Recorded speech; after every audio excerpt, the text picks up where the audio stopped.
topic tonight is environmental justice. And this is a topic that maybe we're not all that aware of, that we, as Catholics, we have a call to care about justice for the environment as well. We're delighted to have Mr. John Gabor with us. He's the regional animator for development and peace, and he has many, many years of experience in this field with different organizations, and so we look forward to hearing from him. This is sort of a different environment in which I usually work. I've been working in the area of social justice within the Catholic Church now for 21 years for development and peace. Before that, I worked for various organizations in Canada and in Mexico as well. This type of format, I am not an academic. My experience comes from, not so much from studies, although I did do a degree in political science. My experience comes from really getting to know our partners, getting to know the people in the South, getting to know their issues and their struggles. Usually when I do a presentation, it's part of a workshop.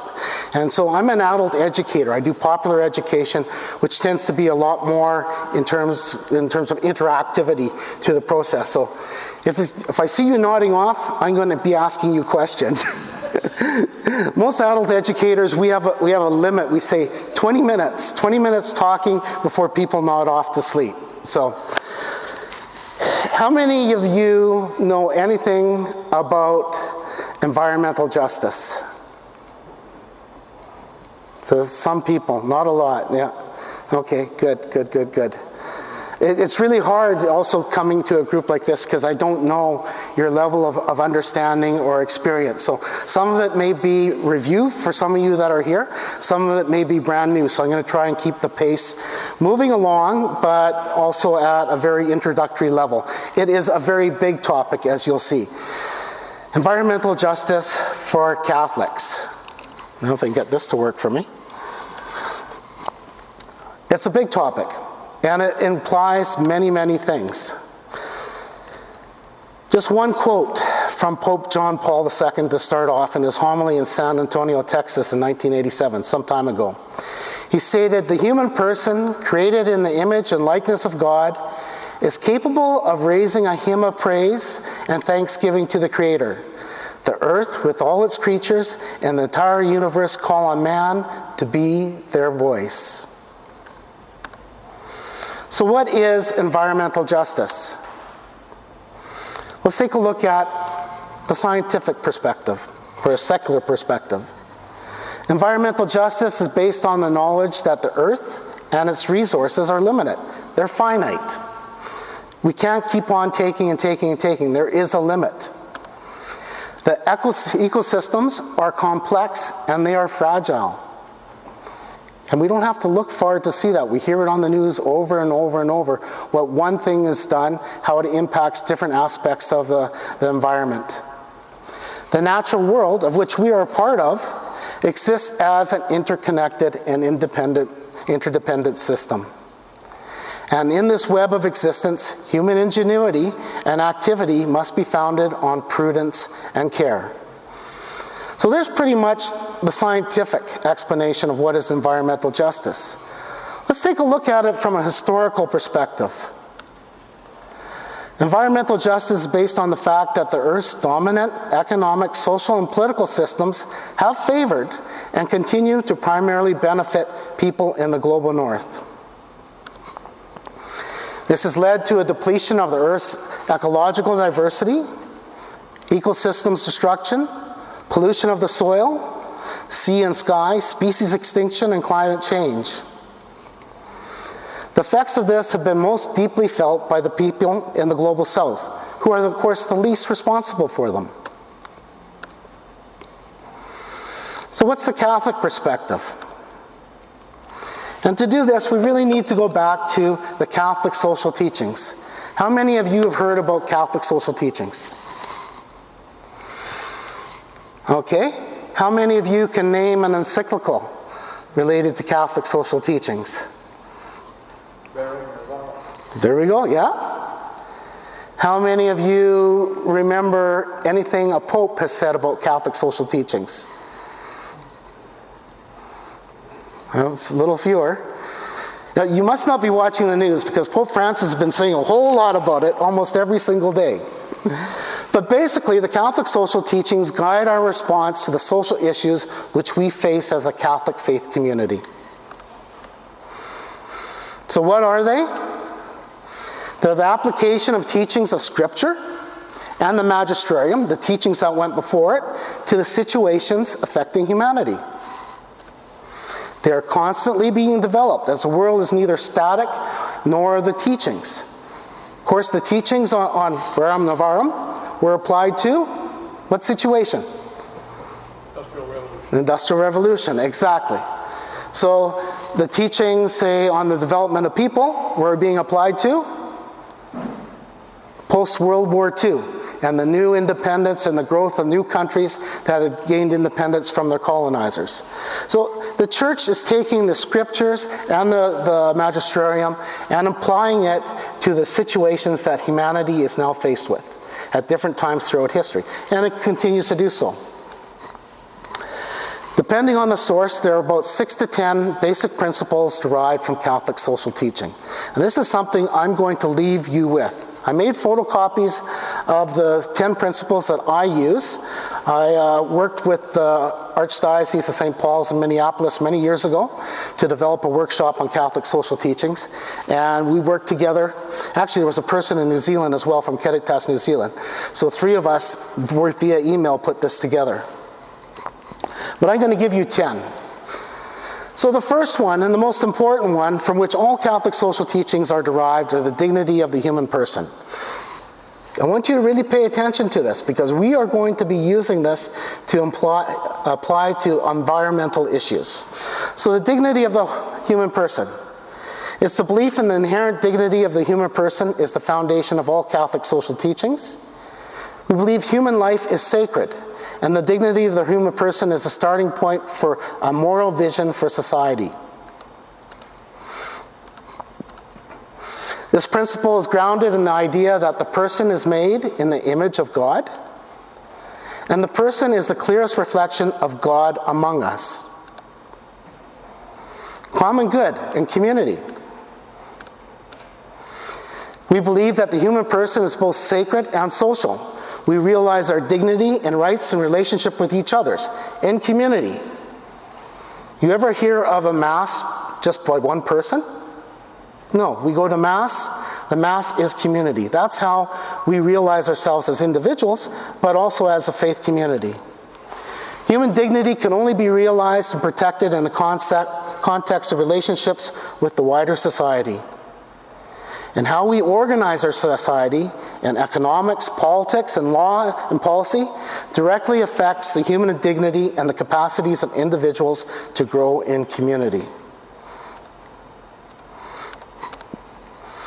This is the most important. The obligation to love our neighbor has an individual dimension, but it also requires a broader social commitment. So we're talking about actions that we do as individuals to love our neighbors, but actions that we do as a society to love our neighbors. Everyone has a responsibility to contribute to the good of the whole society and to the common good. The option for the poor. How many have heard of this one before? Thank you. The option for the poor is an essential part of society's efforts to achieve the common good. A healthy community can only be achieved only if its members give special attention to the special needs, to those who are poor and on the margins of society. In fact, this whole concept of the option for the poor is one of the clearest options or clearest topics that run through the Old Testament and the New Testament. Rights and responsibilities. Human dignity can be protected, and a healthy community can be achieved only if human rights are protected and responsibilities are met. We often talk about what our rights are. We don't often talk about how we are responsible in society. So everybody has the fundamental right to life, a right to those things required for human decency, starting with food, shelter, clothing, employment, healthcare, and education. But corresponding to these rights are duties, responsibilities to one another, to our families, and to the larger society. We cannot just come to church and listen to the homily, participate in the Eucharist, and go. How many times have you heard your pastor say that? We have to apply. We have to apply what we've learned. We have to apply our beliefs in the communities. We have a responsibility to one another. The role of government and subsidiarity. This is a big one. The state has a moral function. We don't often think that the state has a moral function when we hear about it in the news. But it does have a moral function to fulfill for the good of society. It is an instrument to promote human dignity, protect human rights, and build the common good. All people have a right and a responsibility to participate in political institutions so that government can achieve its proper goals. Moreover, the principle of subsidiarity holds the functions of government should be performed at the lowest level possible, as long as they can be performed adequately. What this means is if you are the community that is most affected by the decision that has to be taken, you should be the ones taking the decision. However, if you cannot come to a conclusion, if you cannot make a decision together, if you're arguing all the time, it is not only necessary but imperative that the higher levels of government intervene. Economic justice. This is where people often get really, really shocked about the church teachings, so they didn't realize these teachings existed. It says the economy must serve people, not the other way around. All workers have a right to productive work, to decent and fair wages, to safe working conditions. Again, think back to the first principle. What was the first principle from all principles arrived?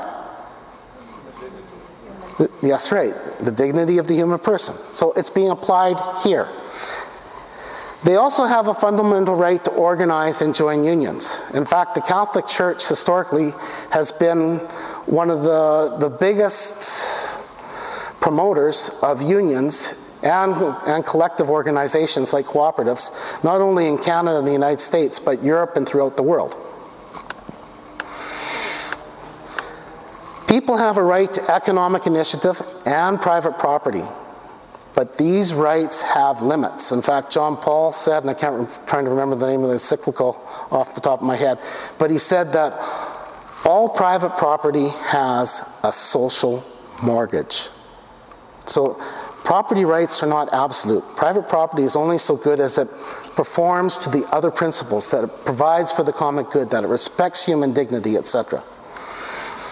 No one is allowed to amass excessive wealth when others lack the basic necessities of life. And in Canada and the United States, and especially around the world, we've never seen such an inequity of wealth between the very, very rich and the very, very poor.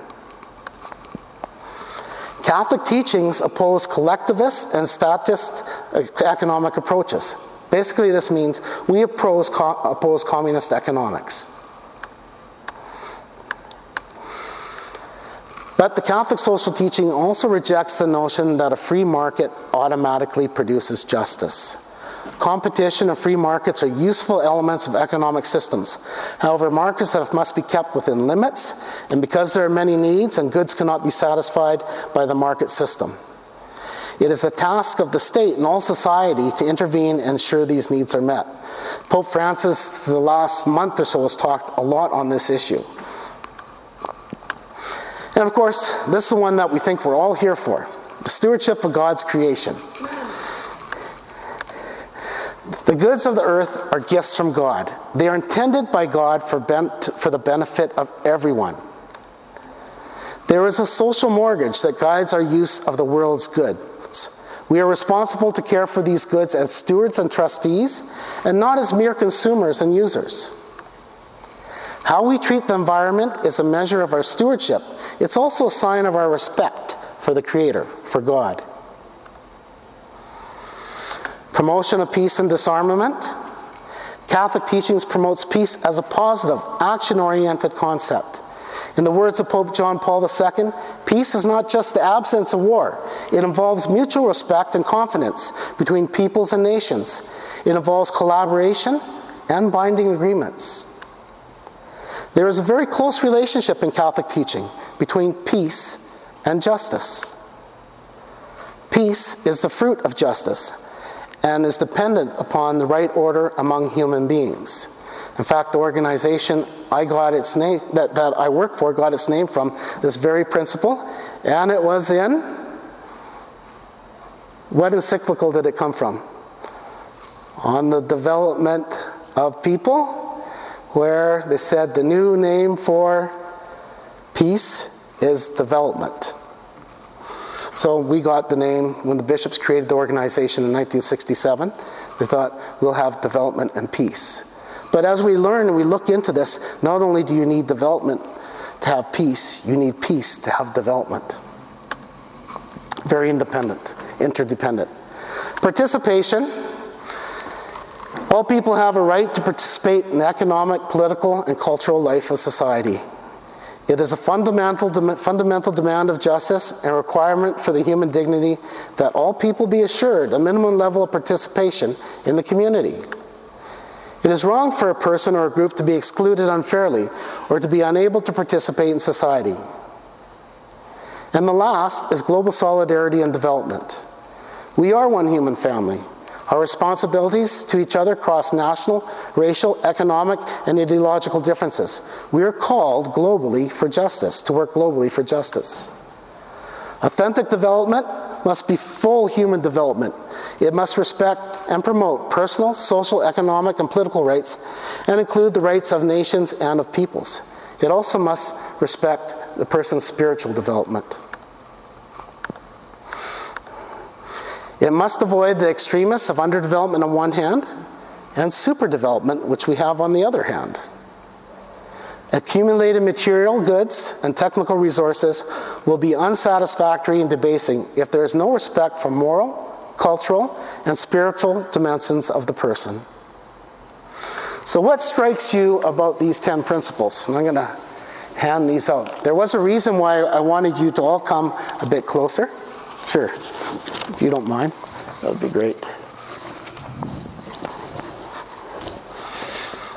So I don't think we'll pass the mic around, but I want you to tell me, what strikes you about these 10 principles? Please stand up.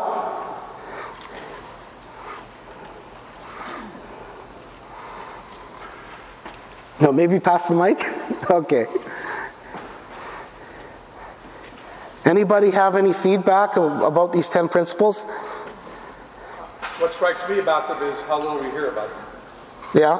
They're there, they're written down, and you're very accurate about that. Yeah. But we never hear about this. And we have people, prominent people, denying they exist. Yes? Prominent Catholic people. Yeah. Anybody else? Yes.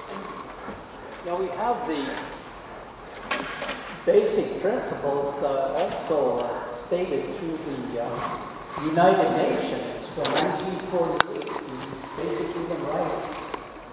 But you know, these are all beautiful statements. They're more than statements. I mean, these are laws, if you will, the laws of God, expressed in, I would say, very, very specific human terms and practical. Beautiful objectives, beautiful visioning here, and mission statements flowing from them that give us much hope for a world of peace. Mm-hmm. However, I see it up there written on a tablet, written on paper. When will it jump off the paper and get into action? We're moving that way, Father. In the presentation, we're definitely moving that way. Anybody else? Okay, I have another question for you. What relationship do these principles have to each other? Law of God. Mm-hmm. Anybody else? Interdependent. They're interdependent? Yes, they are. So can we just pick one or two principles and ignore the others? It's sort of like, can we just pick one law of God and ignore the others? No, not really. So how can we use these principles to address the issues of environmental justice? That's why I wanted to give you not just the one that talked about the environment, but all of these principles are interdependent. Each one supports the other, the actions that are required from the other. You cannot just say, okay, today I'm going to be working on Principle 7 and forget the rest. Or today I'm just International Development, John Gabor. I'm just sticking with Principle 10, and we'll just look at that. But you can't. You can't ignore the option for the poor. You can't ignore the common good. So all these principles have to be used together when we look at an issue like environmental justice. So when we're using these principles, we have a little method in the Catholic Church. It's a very, very old method. It's a way of analyzing, understanding the world situation, analyzing it, coming up with a game plan, and acting on it. And it's very simple. In Canada, we call it See, Judge, Act. And it's a model for Catholic social analysis and action. When you get into Latin America, or even in some places in Asia, like the Philippines, the model is a little bit more complex. We do have flip chart paper here. So the model was really first developed by the Christian-based communities, ecclesiastical communities in Latin America.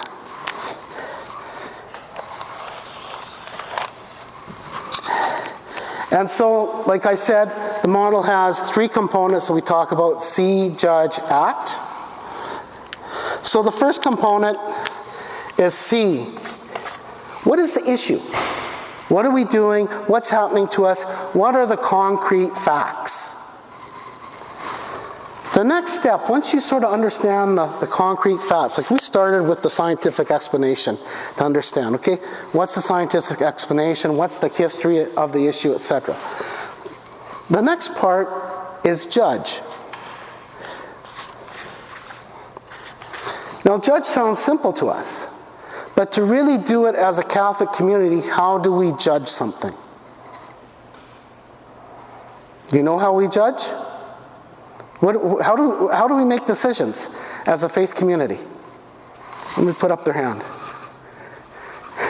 You make many determinations, many aspects to take a look at.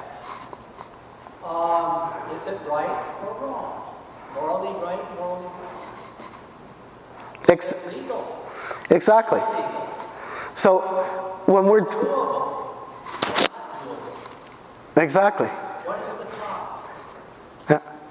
Especially as a faith community, what we're talking about, what we're really interested in, because in this part, in the C, we look at the scientific. We understand, is it doable, etc.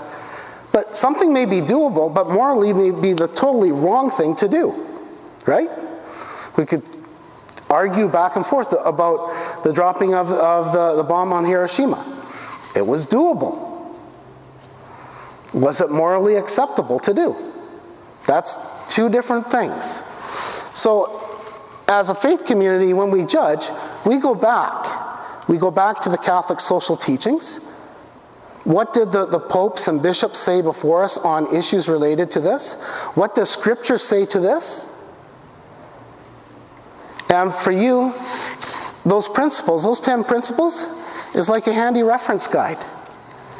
With those 10 principles, you can make a lot of moral decisions that are within the confines of our faith. So we judge, and that judge is based on the Catholic social teachings and Scripture. But from this C, now we come up with an analysis, which is just a fancy word for saying an understanding. And my printing's getting really bad here. From analysis and understanding, it's great if we understand, but knowledge is useful unless we Speak up. Act, exactly. So we come up with an action. Now, with the exception of this section here, this whole process could be a totally secular process. It's what happens next in this model which really makes it Catholic. Remember what I said earlier about Catholics are, we realize our faith, humanity realizes its humanity in? Someone say community? Exactly. So, in Latin America and the Philippines, after an action, normally what we do from an action in a secular world is we go to evaluation. Right? No. They celebrate. They bring the community together. Because it's not whether you were successful or not that matters. What matters is you were true. You were true to your faith. You work together as a community. And you celebrate. And that's what makes the difference. Because we are a faith community. So I think those points are very important. In terms of as you as a community, as you as a group of Dominicans, how you come from taking what you learn. Because in these forums you're learning a lot, right? But if you're just learning, and you're not learning to use your knowledge to analyze, and to come up with an understanding and actions, moving to actions, you're missing out a lot. As St. James say, what does St. James say? Yes, faith without action is nothing. And again, it's not saying you can have action without faith, because it goes the other way around too. Action without faith is baseless. In fact, Pope Benedict said, Benedict XVI said in Caritas in Veritate, and he was directing it to development organizations like Development and Peace, and organizations that it's very easy to get caught up in all the scientific and the human analysis without forgetting the faith. So we have to always come from a faith perspective. I'm going to give you a few quotes. Some of the things that you might have heard before, maybe some of you haven't. I hope you've heard the first one. And it's directly related to environmental justice. It's from Leviticus 25, 4-8. In the 7th year there shall be a Sabbath to the land of the resting of the Lord. Thou shalt not sow thy field, nor prune thy vineyard. What the ground shall bring forth of itself, thou shalt not reap. Neither shalt thou gather the grapes of the first fruits as a vintage. For it is a year of rest to the land. What does that say to you? God realized that we need to care for creation, that we have to take care of creation, we have to let creation rest. And so do we, exactly. And this is the whole, again, this is another topic that we could probably spend a whole day on, is the whole topic of Jubilee. That people in the church often don't even understand. It's a beautiful tradition, the tradition of Jubilee. Letting the land sit fallow, let the land rejuvenate itself, settling old debts. If you have lots, what was the law require? If you read that whole passage in Leviticus 25, you give your wealth away. It's very much like the First Nations potluck. The whole potluck tradition was a way of distributing wealth. In the potluck, we have that tradition within our Catholic heritage. Another one from the Catechism. Man is not a blank slate. He is shaped by the order and natural laws that God has inscribed in his creation. A Christian does not simply do whatever he wants. He knows that he harms himself and damages environment when he denies natural laws, uses things in ways contrary to their intrinsic order, and tries to be wiser than God who created them. We're often very guilty of this. This statement in the Catechism is powerful. If you take that statement and you apply it to some of the stuff that we do in terms of industrialization and how we impact the environment, you really have to think, okay, God has been talking to us through this. The church is talking to us directly at those type of situations. When we think that, oh, we can control everything. We can control creation. Another on the developments of people.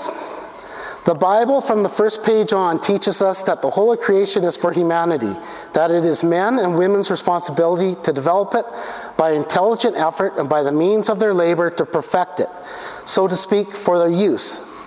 If the world is made to furnish each individual with the means of a livelihood and the instruments for growth and progress, all people therefore have the right to find in the world what is necessary for them. And this quote talks to the sharing, that what is necessary. And we often as humans get confused of what is necessary for us to live, to develop our full potential as people, as a person, and what we want. I have to have that new TV. I got to have that new car. So, again, the church is talking to us. How do we share resources for everybody's needs to be met?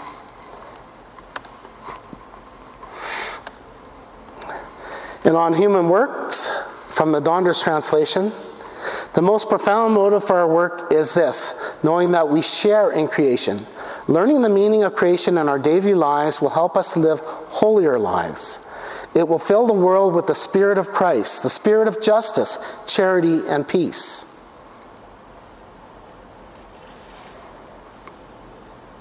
We share in creation.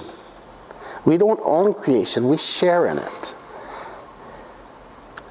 And through that sharing in creation, we find holiness. This is from our own Canadian bishops, Canadian Conference of Bishops, in the letter that they wrote. You love all. All that exists, excuse me. I did a typo there. The cry of the earth and the cry of the poor are one. Ecological harmony cannot exist in a world of unjust social structures, nor can the extreme social inequity of our current world order result in ecological sustainability. Again, back to that interconnectedness.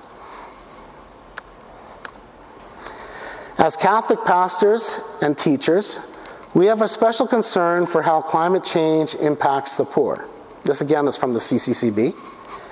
Concrete commitments should be agreed upon and mechanisms should be created to mitigate the additional global climate changes and to help poor persons and developing nations adapt to its effects, as well as to adopt appropriate technologies for sustainable development. Protecting the poor and the planet are not competing causes. They are moral priorities for all people living in this world. And that's from a letter that they sent to Stephen Harper in 2009 before he went to the G8 summit in Italy. And then from Pope Benedict XVI in Caritas in Veritate, the environment is God's gifts to everyone. In our use of it, we have a responsibility towards the poor, towards future generations, and towards humanity as a whole.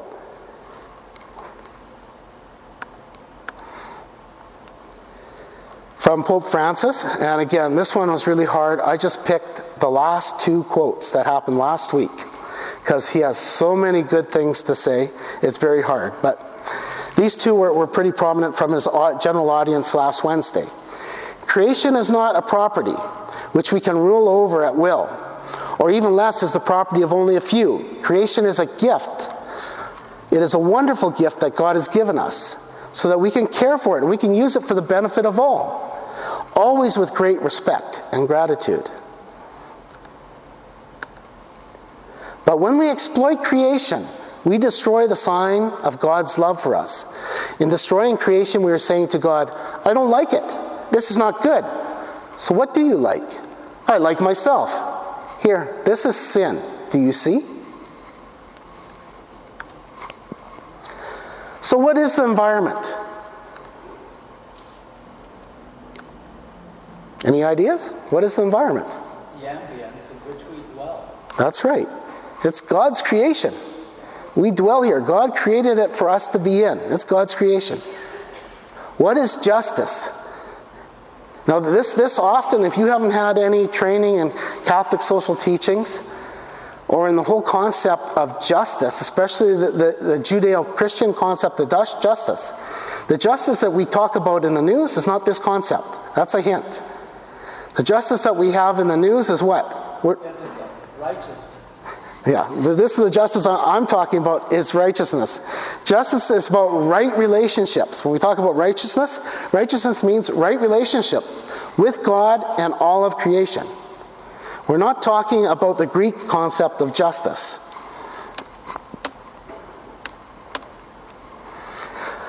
So, for the Catholic faith, the people of faith, environmental justice is really about creating and ensuring right relationships between all humanity and all of God's creation. We have the Catholic social teaching principles as our quick reference book to help us judge and guide our actions. It's in the handout.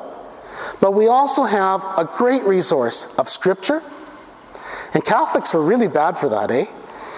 Most evangelicals you can go and talk to, they will quote you Scripture. They know their King James Bible from front to back. But we really don't. Even though we hear the readings every week, many of us go to daily Mass too, when we hear the readings, we don't really take those readings and go, and like I said earlier, take the readings, take the homily, and apply it in our daily lives. But we have this rich resource. We have the Scripture. We have the Catechism. Now, if you find the Catechism too hard to read, there's another great resource called, really, really easy to read. I did a presentation to that group last year. The UCAT. How many of you have read through the UCAT? If you don't want to buy it, it's available online. You can download it as a PDF. It is a wonderful resource. And it's a wonderful resource for evangelization. Not only for people who are already Catholic, but for people that are thinking about becoming Catholic. It really explains things. It's just question and answer format. And some very great quotes from saints. Okay, so you have these. You have the Catholic social teachings, the encyclicals, the apostolic letters, as a more in-depth guide to help us evaluate. All of these are available for free on the internet. And I really like pulling stuff off the internet because it allows me often, you can search. You can use your browser search function to search through a very large document to something that you want to learn a little bit more about. So the current situation, we're back to C. Anybody tell me the big three? The big three that always comes up in the news. We talk about species extinction, pollution, and climate change. Those are really always, there are more aspects to it, but we definitely hear a lot about those three in our daily news. But yeah, there are more impacts of environmental injustice. Loss of farmland. How does farmland get lost? Mining. The mining, the illegal mining. Illegal mining, yeah. Paved over. It gets paved over. How else? Diminishing. Yeah. It gets diminished. We also have a thing called erosion from mega storms. Now we're starting to get into things that are more interconnected. So people lose crops to extreme weather. What do you think we had that emergency with development and peace in West Africa 2 years ago? And it was only because people reacted very quickly before there was a widespread famine that basically tens of thousands of lives were saved. But it was because of extreme weather that they had not experienced there like that. Of course, there's destructions of homes and infrastructure. Think about the hurricane last fall in the Philippines. And from that, loss of income, loss of food, which leads to starvation, sickness, and death. You think of any others?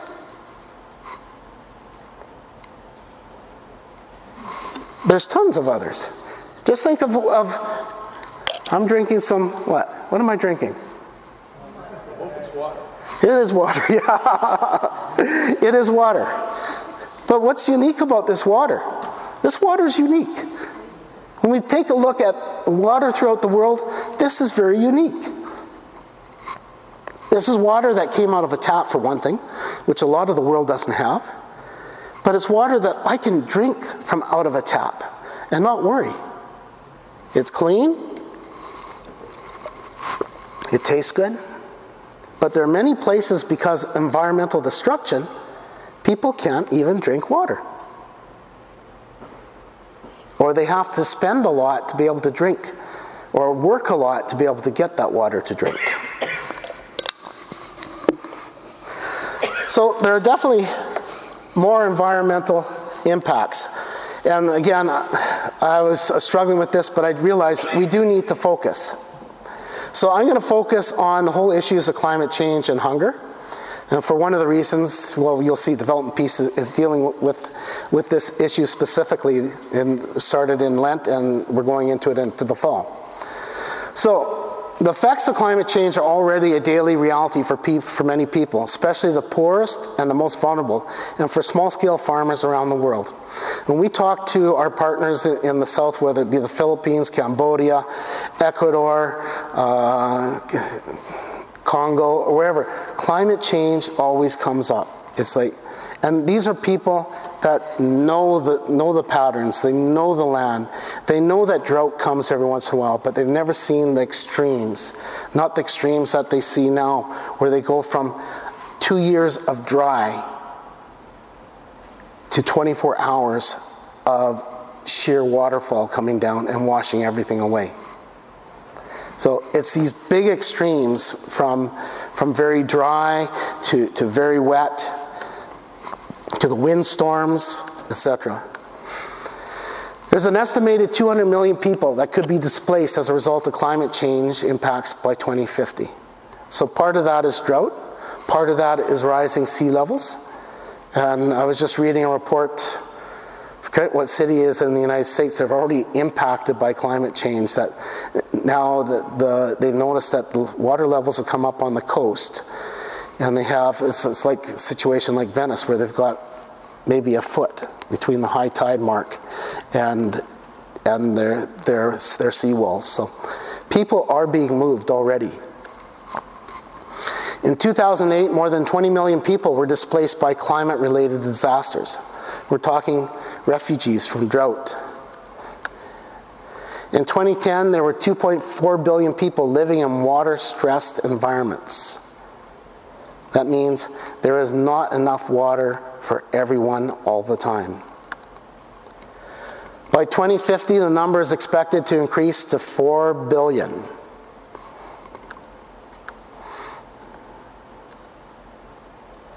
So based on our ecological models, we see the potential impact of climate change will be the greatest in countries that have contributed very little. The greatest impacts are not going to be us and North America. Sure, low-lying communities like Richmond, Delta, etc., Amsterdam, Venice, those low-lying communities will be impacted. But the extreme impacts, the impacts of hunger, loss of home and livelihood, are going to be felt where the people contributed the least to it. According to the study, people living in hot, low-altitude countries are most likely to feel the effects over the next several decades. Parts of South America, Central America, the Arabian Peninsula, Southeast Asia, and much of Africa will be especially hard hit. 75% of the world's poorest people live in rural areas and are small-scale farmers. They are amongst the most at risk of increased hunger due to climate change. 600 million more people could be at risk of hunger because of climate change by 2080. That is twice the number of people living in poverty in sub-Saharan Africa in 2009.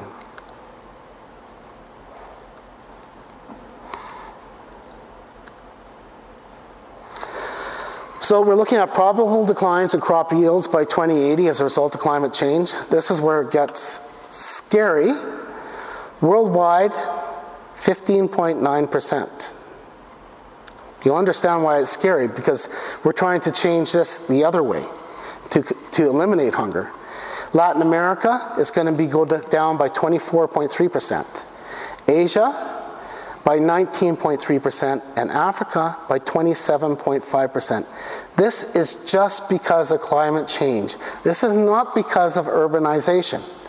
And those of you that have been long-time Greater Vancouver area residents know the impact of urbanization on fantastic farmland throughout the Fraser River Delta, which is a whole other factor. So what will happen to the price of basic food crops? Expected price increase by 2050 for the major cereal crops is wheat up by 170 to 194%. Rice up to 113 to 121%. We've already seen big increases in rice. Maize, corn will go up to 148% to 153%. Again, we've already seen big increases on the price of corn. Why? What do you think has been one of the biggest reasons why corn prices have shot up already? A lot.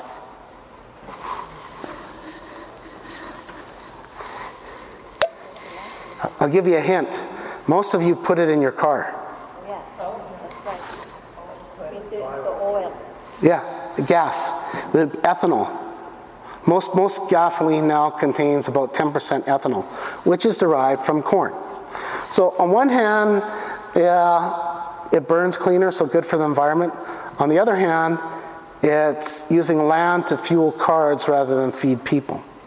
So again, we have to, when we start analyzing that stuff, we have to go back to the Catholic social teachings to analyze what is most important. And of course, when it comes to a question between feeding the car and feeding people, what is most important? Money. Money? Well, not according to the Catholic faith, it isn't. But keep that thought. Keep that thought. We have one slide at the end that might make it interesting.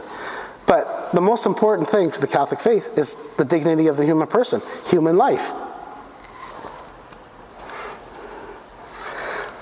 Total greenhouse gas emissions from food production system. This is current. About 44 to 57% of greenhouse gases come from food production. So that includes everything from fertilizers to transportation of food products. So agricultural activities, the growing of the food is between 11 and 18%. Land clearing and deforestation, which is still continuing on, especially in the global south, 15 to 18%. Food processing, packaging, and transport at 15 to 20%. And decomposition of organic waste, basically composting at 3 to 4%. What is really important here, again, we need to start to think back in time. The younger people don't get this. People my age will understand, or older, can remember a time where when you got an orange, it was orange season. You did not have oranges in stores 365 days a year. At least I didn't growing up. So when the oranges were being picked in Florida and California, we had oranges. We did not have oranges coming from South Africa, from Australia, from the Philippines. It's the same thing, we've got used to having avocados. Well, when I grew up, an avocado was something that was exceptionally special. So we have become used to having the food that's not necessarily our native food when we want, how we want. I mean native food meaning food that is grown locally. Because a big part of the agricultural activity is the transportation of food in terms of contributing to greenhouse gases.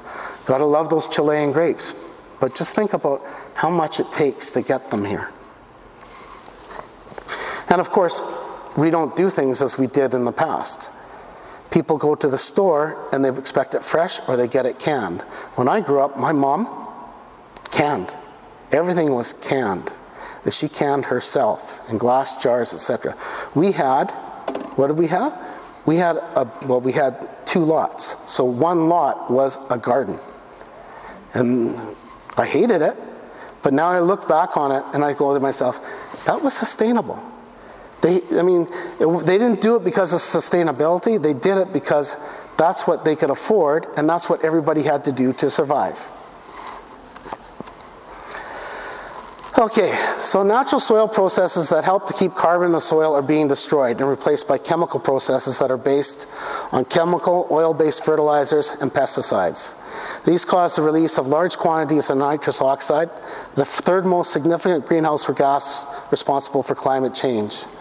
Over the last 50 years, about 150 to 205 billion tons of organic matter have been lost. So that all sounds pretty bleak in the sea. So how do the teachings and principles help us to understand the situation? And what insights do you have from them to develop an analysis? Feel free to look at your sheets. This is question time. This is my question time to you. You get to ask me questions afterwards. I get to ask you questions now. So how do the teachings and principles help us understand the situation?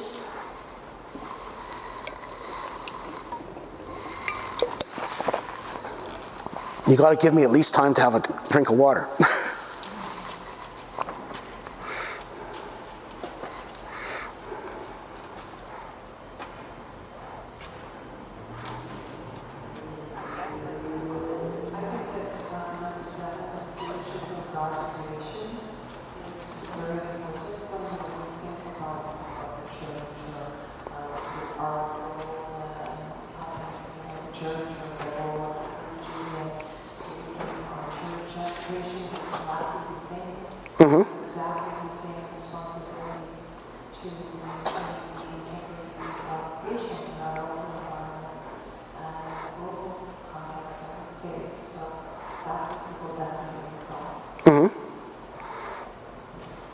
Anyone else?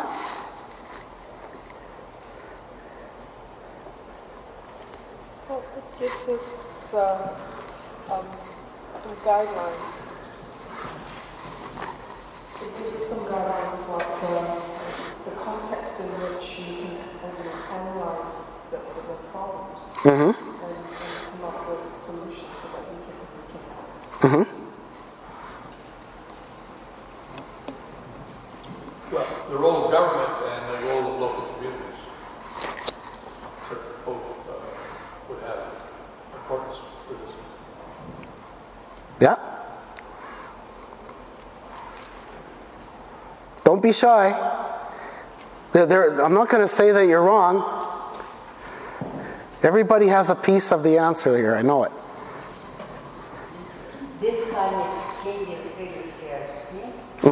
Because when I came here 48 years ago, everything is so cheap and affordable.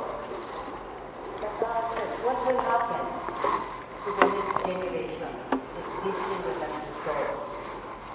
For me, I'm not scared anymore because my faith is so strong. How about the children and the youth of the world?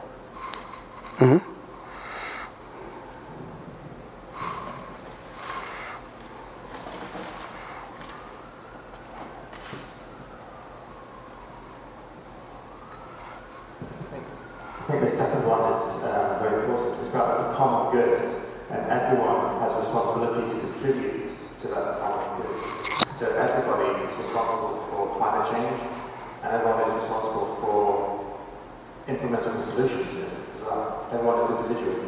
And it's also an area that every individual can actually make a big difference. Like choices that we make in daily life, whether to recycle, whether to walk rather than to drive. So many other things, like it's all about personal decision, especially in countries like Canada, which is one of the richest countries in the world, but it's also one of the lowest in population of the rich countries. Like there's only 33 million of us compared with like 250 million Americans. So we've got a huge country, we've got a small population, but also Canada is a good country because it's able to do a lot of good. Because we can afford to have wind farms and we can use hydroelectric power. We've got all the natural resources that we can do to move forward into the future.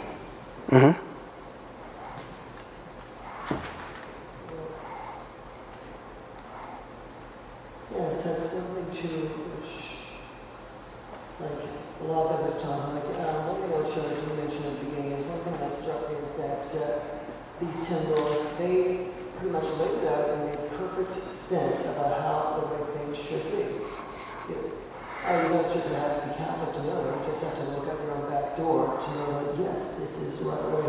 But one thing is that, yes, absolutely agree. Like, a lot of cases, like, I know even as well, like, using, like, in some cases, like, third world countries, where migrant workers work temporarily for the sake of, for developing, like, say, growing crops for another country. It's like, I saw a documentary, like, this is one example back 8 months ago over at the Vancouver Film Festival, which China wants on a patch of land to grow crops for migrant workers for their own country. But for example, well, what about the people of Cambodia? Like, they need food too and stuff. So that's one thing too, which you have to have like regulations and that people aren't exploited, and plus also as well, harming the environment as well. They also focus as well, like some of the developments going on in this area close to a river is harming for the environment, like for tribal population and the lifestyle, even as well a river which one family which rely on for fishing, for their kind of fishing, however, catches are small, it's not as frequent. It's like things like those we have to like look into and speak about. Like, this is not fair. Things should work out something better. So many people are displaced. You talk about they should be growing food for themselves. So many people are displaced because they're growing products, because they're not even food products. Sometimes it's palm oil. Palm oil plantations have destroyed so much in terms of land that was once land used to grow food for local consumption. That, again, palm oil, you see it in all kinds of northern products, and also it's used for biodiesel as well. So you see all these products that are used not necessarily for real first needs, for people to survive, for people to live, for people to have a bit of dignity, for people to even have jobs, because many of these plantations that come in and buy up small farms, they employ maybe 20% of the people that were employed through their own small farms beforehand. So it's really up to us not only to use these principles to better understand the situation, but we have a responsibility as a community to find out what's going on, to go beyond what we hear at the 6 o'clock news. What is happening to my neighbor? Who is my neighbor? Is my neighbor the one that lives down Joy Street? Or is my neighbor the one who lives in Nigeria? Or is my neighbor the one who lives in Thailand? Or is my neighbor the one who lives in Ecuador? Who is your neighbor? You know who your neighbor is. Your neighbor, at least according to our faith, your neighbor is every single person on this planet. And we need to be watching out for every one of them. But especially when it comes to making a decision about finances or anything, or any decision for benefit, who should we be looking out for first? Remember the principle? Preferential option for the poor, for the poorest. So our response, of course, and came up earlier, is to act. And there are individual actions. What can you do as an individual? What can you do as an individual? And let's just take the topic of environmental justice. What can each one of you do to make the situation better as an individual? Yeah, you can buy fair trade products. Fair trade often is small farmers, organic employs many more people. People are paid fairly, but definitely the organic nature of it. What else can you do? Like I said before, walk or take transit. Yeah. Others? Come on at the back. I haven't heard anybody at the back talk. Don't drink bottled water. Yeah, don't drink bottled water. You see that there? There is no need for you to drink bottled water. It's one of the most polluting products that there is, because all those bottles, and yeah, sure, we recycle them, but it takes a lot of energy to produce those bottles and then to recycle those bottles again and to make them into something else. What's easier? Get yourself a stainless steel container. I don't know if this was fairly traded. I doubted it because it was at London Drugs and it was on a clear out. It was $2.50 for each container. But I can fill this up over and over and over and over and over. What else can you do as an individual? Get only what you need. Not that too much you have to accumulate more than you need. Exactly.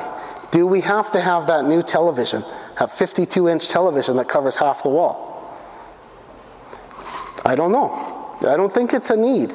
We have to really be honest with ourselves as individuals. What do I need as compared to what do I want?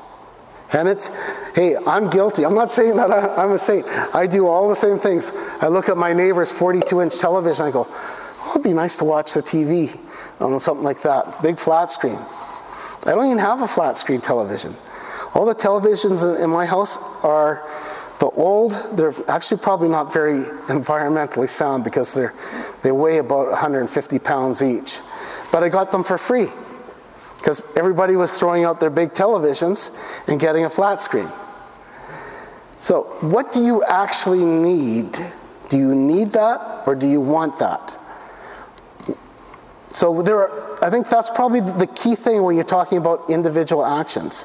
You know, when we go to the store buying food. Yes, the food is only, you have to get what you need. Yeah.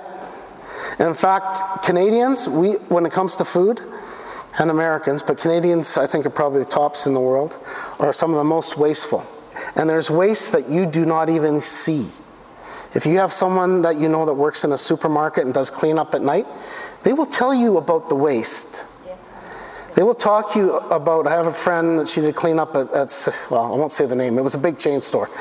And they would throw out one of those compactor containers, half of those a night just from bread products that they wouldn't give to the food bank because of liability issues. The stuff that disappears from produce, that, you know, the banana has got a black spot on it. Oh my goodness. Now, if you know anything about bananas, bananas become their most nutritious for you when they're actually starting to turn brown on the skin on the outside. And they're the sweetest. So, but we do waste. There's all kinds of individual things like that we can really make a difference on. And just now, I mean, we do it now because government has mandated it. But the recycling. You know, in Abbotsford, we get garbage pickup for garbage that goes to landfill. We only get garbage pickup once every 2 weeks. And I think it's probably the same here. If you try and go to the transfer station and drop off stuff that is recyclable, you are not only will they not take it, you get fined. So, yes, it's been mandated, individual actions that should have been individual and now become government, social, societal actions. So that moves us on to community actions. What can we do? Will we do together as faith communities? Education. Education is excellent. Very important for them to go out and plant their own vegetables. Mm-hmm. What else can we do? Set an example, exactly. Set up a cooperative. Exactly, set up a cooperative. What can you do in your own parish? I know one parish on the island that I talked to one of the pastors that moved there recently, and it was a real shocker for him because they have an environmental stewardship committee in the parish. Even in your parish, amazing the amount of wastage that goes on. And they changed that parish. This is St. Joe's in Victoria. They changed that parish overnight in terms of what that parish throws out and how much it wastes. Right down to, and I guess most parishes are pretty careful with the heating and stuff now. But they're very, very careful. So there are things that you can do as a parish community. But there are even bigger things that you can do as communities. And that becomes what we call advocacy. Political action. Getting involved. Organizing people to change the world. Coming together. So development and peace, well, we are one of your communities. I'm going to be doing a little bit now, talking quickly about a little bit about development and peace. Because development and peace is not separate of the church. We are the Canadian Church's organization. And we definitely have an affirmation of environmental justice. And this is from our policy. We affirm our responsibility to future generations to seek genuine solutions to the problems of pollution and climate change that are viable, truly sustainable, and do not sacrifice the poorest people on the planet. And we do have an advocacy and action program that we hope people will participate in. The issues of hunger and starvation are intrinsically linked to the issues of environmental justice, access to water, climate change, contamination of soil, toxic pesticide use, etc. The choices we make in the North impact the environmental concerns and the lives of billions of people. Very simple choices. Again, back to the individual. Will I buy that rose today? You know where that rose came from? If you've actually been to Ecuador, I was shocked when I went to visit a community in Ecuador where you walked into the community and there were young kids and old people. The parents were nowhere to be seen. These were farmers who had to leave because the water rights, the access to the water that flows through that community was diverted to the greenhouses that grow our roses that we give to people to show a sign of love on Valentine's Day. Isn't that just amazingly wrong? It is that a child is growing up without his mom and dad because the parents have no access to water to farm, and so now they work as migrant laborers in Spain. It is wrong. But you didn't know that until I told you that, did you? That's why knowledge is such an important part. We need to make choices, but we need to make informed choices. We need to find out what's going on in the world. So the plug for our Advocacy and Action program, if some of you may be familiar with the organization, in the fall we usually do a focus on education, and we try to educate Canadians, is what the bishops mandated us, to educate all Canadians about the root causes of poverty and injustice in the world. But we are doing pretty good if we can educate people in our parishes. So this fall we'd like to invite you to join with us and the rest of the Universal Church via this Caritas campaign to end global hunger. We want to end global hunger. And it is possible. It is possible. But everything has to fall together and people have to act together. The problem, and most of the focus has been on, the problem of global hunger is the people in the South. It's the situation in those southern countries. And when we talk about that, they're growing this, they're growing that. We don't talk about, they're growing that for us. We don't talk about our responsibility. So we need to start learning about that and talking about our responsibility. There are many levels and places of faithful where we can act to bring about justice in the fullness that God envisioned for humanity and creation. So what do? In Development Peace, we support small-scale farmers around the world who are working for sustainable small-scale agriculture, genuine land reform, and change in production and consumption patterns. The earth can feed all. The church has said this over and over and over again.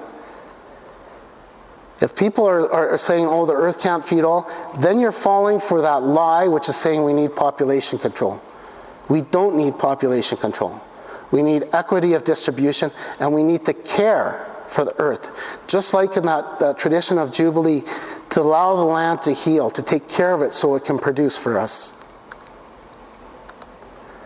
What should be done? Sustainable farming practices would help to progressively increase the amount of organic matter in the soil by 60 tons per hectare over the next 50 years. That would make it possible to capture 2/3 more of the current excess carbon dioxide in the atmosphere.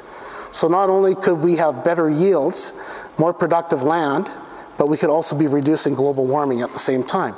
It's interconnected, people. As well, it would mean healthier and more fertile soils, produce more food, retain larger amounts of water, and improve farmers' yields. So many of our partners see that small-scale, sustainable, environmental sensitive farming practices are one piece of the solution to the problem of climate change and eliminating global hunger. In a nutshell, the practices that they're doing enrich the soil and allow more carbon dioxide to be stored in the soil. Replace nitrogen fertilizer with organic alternatives. Preserve forests and wetlands. Encourage biodiversity and use less fossil fuels. So we hope that you will join with us. For more information, I'll give you a couple websites if you want to write those down. Of course, you can just Google. Development Peace is devp.org. Caritas, which for those of you who don't know the organization, Development Peace is Caritas Canada. And for those of you that don't know about Caritas, Caritas is the church's umbrella organization in over 200 countries of the world, with individual Caritas organizations that work for the poor and to end injustices. And of course, the resources on Catholic Social Teachings, you can just write down the Office for Catholic Social Justice, Archdiocese of Minneapolis and St. Paul's. They have one of the best resources in terms of searchable database, easy tools to help train parish groups.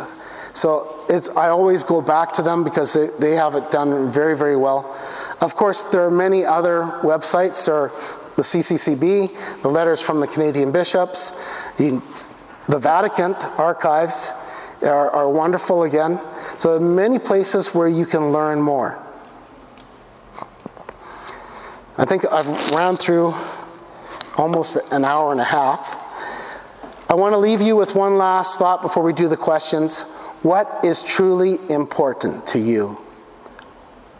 If I want you to go away with one thing, I don't want you to go away with an answer tonight. I want you to go away with this question. What is truly important to you? And of course, a little cartoon at the bottom, if you can't see it. Father talking to the children. Yes, the planet got destroyed, but for a beautiful moment in time, we created a lot of value for shareholders. Thank you, and question time.